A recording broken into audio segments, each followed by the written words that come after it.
Assalamualaikum warahmatullahi wabarakatuh.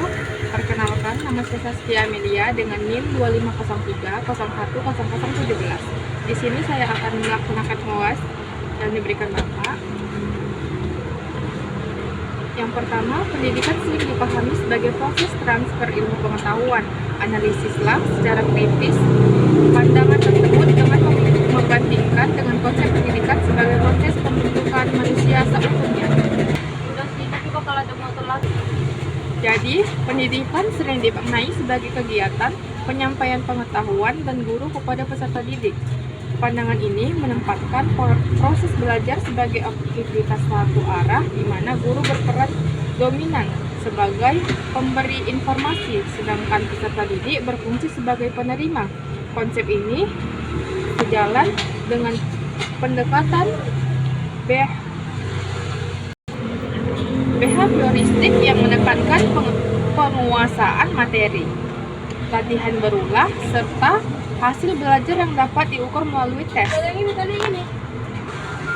Berbeda dengan itu, pendidikan sebagai proses pembentukan manusia seutuhnya memandang pendidikan sebagai usaha sadar untuk mengembangkan seluruh potensi peserta didik, mencangkup aspek intelektual, emosional, sosial, moral, dan spiritual. Yang kedua, tujuan pendidikan nasional tidak selalu selaras dengan praktik pendidikan di lapangan. Analisis faktor-faktor struktural dan kultural yang menyebabkan terjadinya kesenjangan antara tujuan pendidikan nasional dan realistis pendidikan di Indonesia. Dan berikan contoh konkretnya.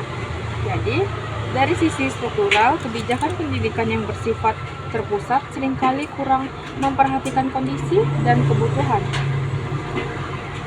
Selain itu, keterbatasan sarana prasarana serta ketimpangan kualitas dan distribusi tenaga pendidik juga menghambat pencapaian tujuan pendidikan nasional.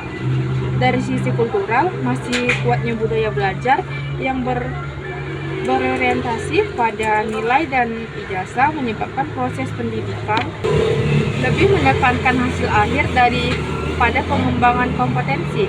Di samping itu, sikap resitif terhadap perubahan serta rendahnya keterlibatan keluarga dalam pendidikan anak turut memperlebar kesenjangan tersebut. Contohnya dapat dilihat pada tujuan pendidikan nasional yang menekankan pembentukan karakter, namun praktik pembelajaran di sekolah masih berfokus pada persiapan, ujian, dan penguasaan materi secara teoritis.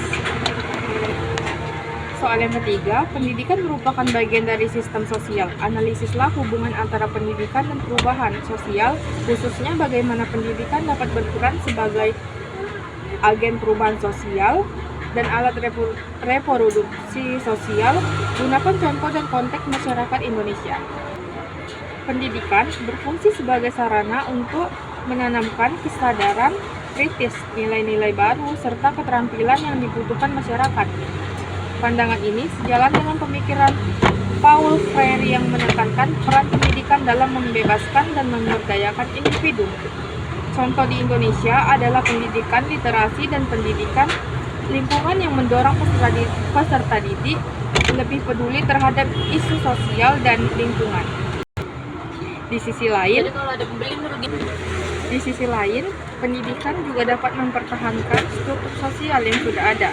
Berdasarkan teori reproduksi sosial, sistem pendidikan kerap memperkuat ketimpangan sosial melalui perbedaan akses dan kualitas pendidikan.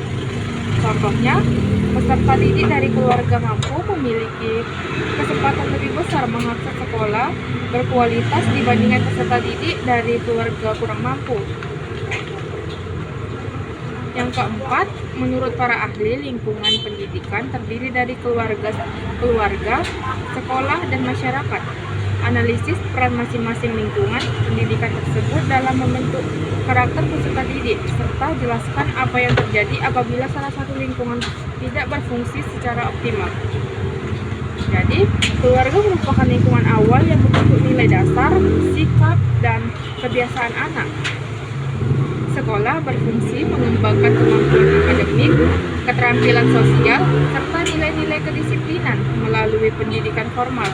Sementara itu, masyarakat menjadi wadah bagi peserta didik untuk menerapkan nilai dan norma sosial dalam kehidupan nyata. Apabila salah satu lingkungan tersebut tidak berfungsi dengan baik, proses pembentukan karakter menjadi tidak optimal. Misalnya, lemahnya peran keluarga dapat menyebabkan kurangnya kontrol nilai, sedangkan lingkungan masyarakat yang tidak kondusif dapat mempengaruhi perilaku peserta didik secara negatif.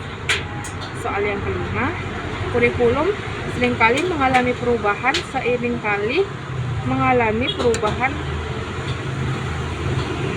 pergantian kebijakan pemerintah. Analisis dampak perubahan kurikulum yang sering terjadi terhadap guru, peserta didik, dan mutu pendidikan secara umum. Bagi guru, perubahan kurikulum yang terlalu sering menuntut penyesuaian yang cepat menimbulkan kebingungan serta meningkatkan beban administrasi bagi peserta didik.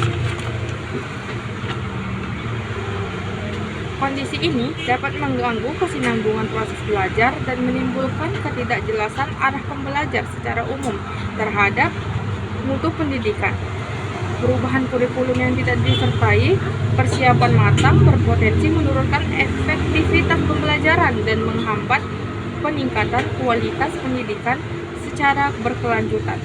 Oleh karena itu, perubahan kurikulum seharusnya dilakukan terencana, berlandaskan evaluasi yang berkomprehensif, serta mempertimbangkan kesiapan seluruh unsur pendidikan.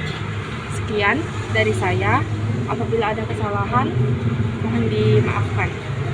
Dan saya mohon maaf atas keributan yang terjadi, yang terdengar. Oke, sekian. Terima kasih. Wassalamualaikum warahmatullahi wabarakatuh.